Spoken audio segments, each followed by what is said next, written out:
Dikoreksi bahwa ada pertarungan besar. Di tengah-tengahnya ada ketua DPR yang notabene yang poros dan menjadi korban. Ya. Kita sedikit ya Pak? Ya itu yang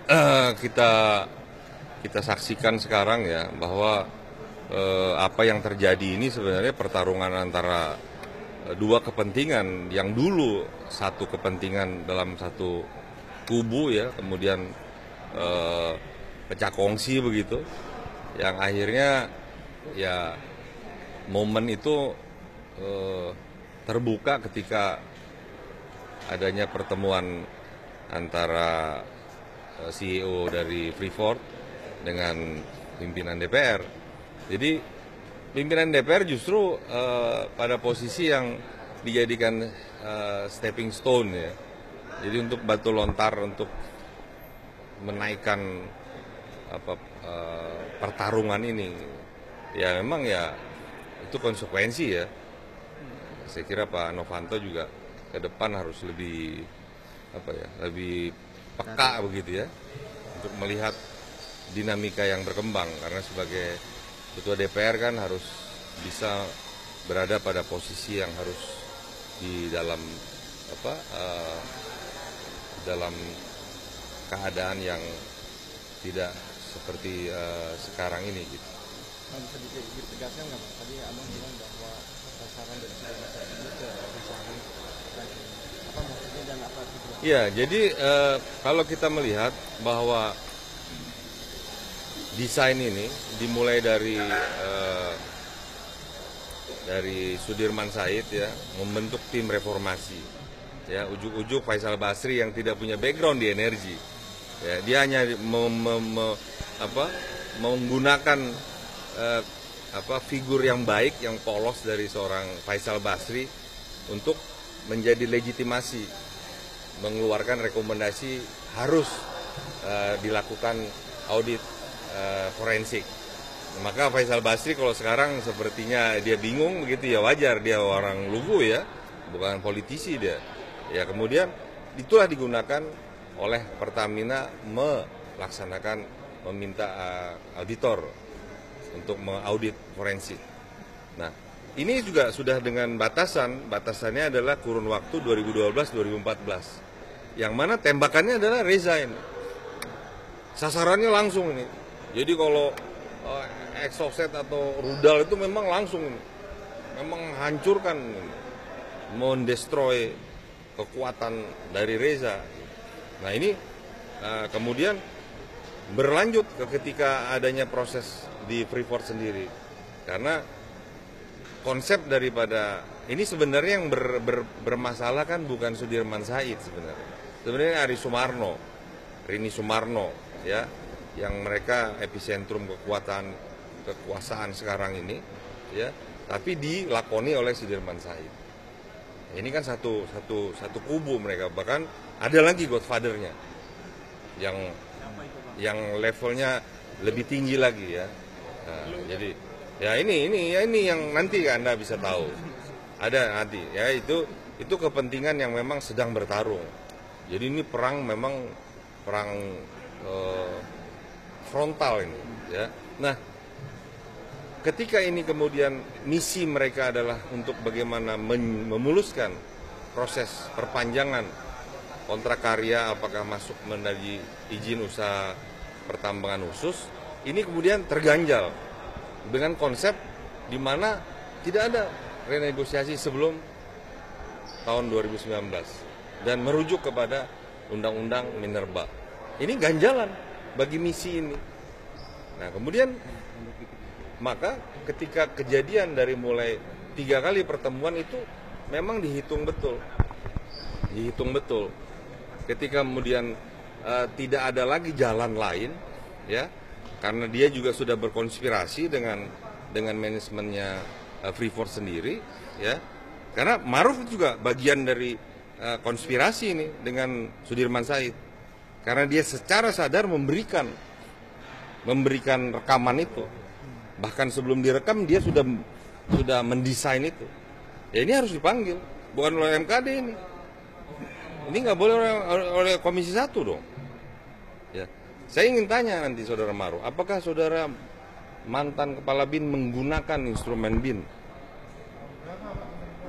Kemarin barusan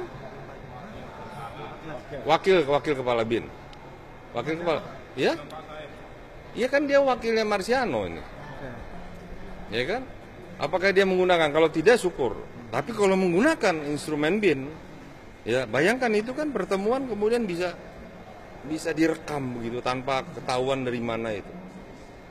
Kita harus ketahuin, karena tidak bisa kemudian digunakan instrumen BIN untuk kepentingan usaha, kepentingan swasta, gitu. Apalagi swasta asing.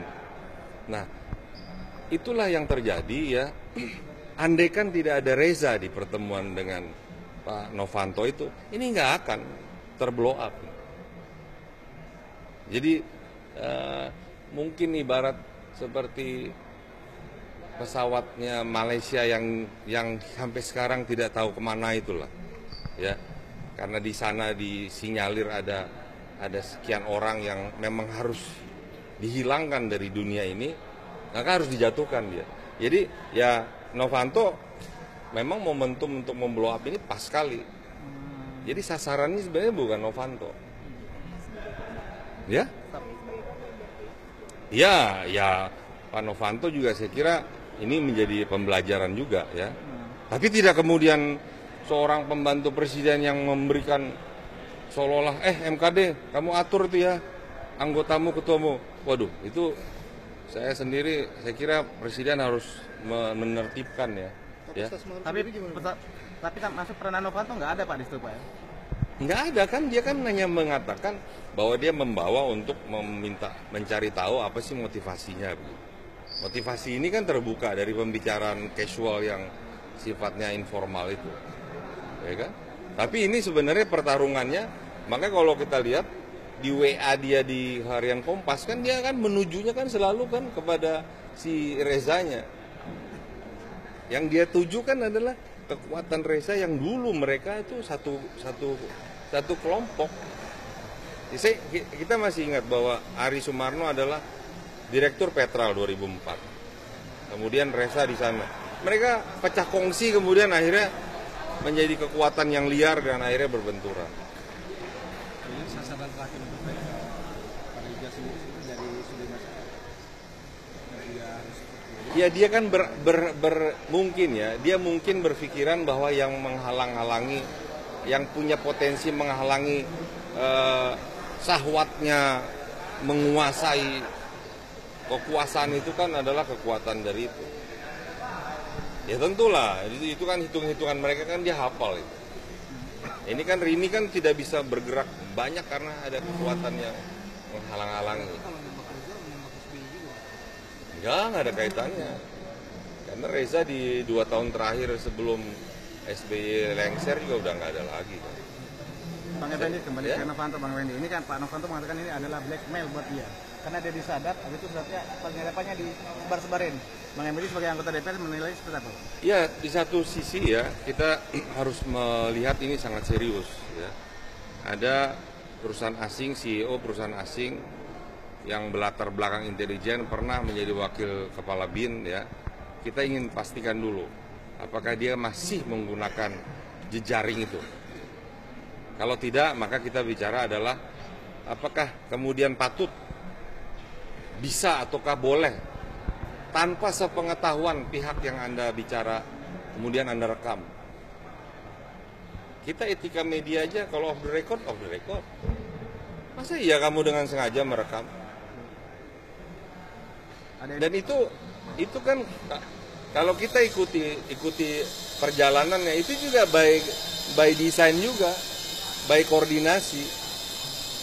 Kita lihat ke belakang lah, bagaimana waktu sebelum Sudirman Said tanggal 7 Oktober membuat surat tercepat di dunia itu.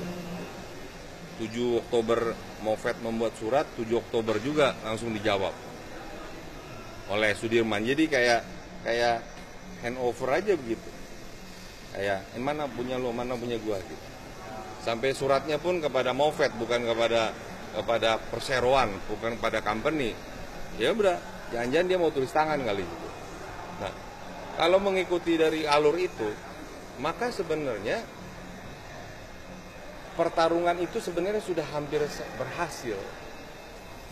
Sudah hampir berhasil adanya, ya mungkin karena kita ganggu aja semua ketika pertemuan dengan Obama itu kemudian tidak done.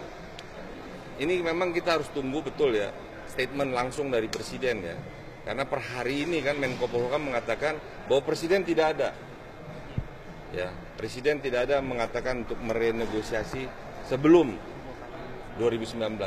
Artinya merefer kepada Undang-Undang Minerba. Ya kita tunggu. Karena di sisi lain kita kutip dari majalah Tempo bahwa Sudirman Said melaksanakan itu sesuai arahan dari Presiden. Karena Presiden mengatakan coba cari jalan keluarnya. Nah coba kita mana nih? Yang jual siapa nih jadi bang? Kita nggak tahu nih. Di antara mana apa ada yang dusta di antara mereka? Kita nggak tahu nih. Tapi Luhut tadi pagi bilang bahwa langkah Sudirman Said melakukan ini pun tanpa tangan presiden. Nah, tapi kalau statementnya Presiden mengatakan, mari kita hormati MKD. Berarti dia tahu dong. Tadi pagi Luhut. Nah iya makanya. Kita ingin clear. Sebaiknya Presiden yang menyampaikan langsung.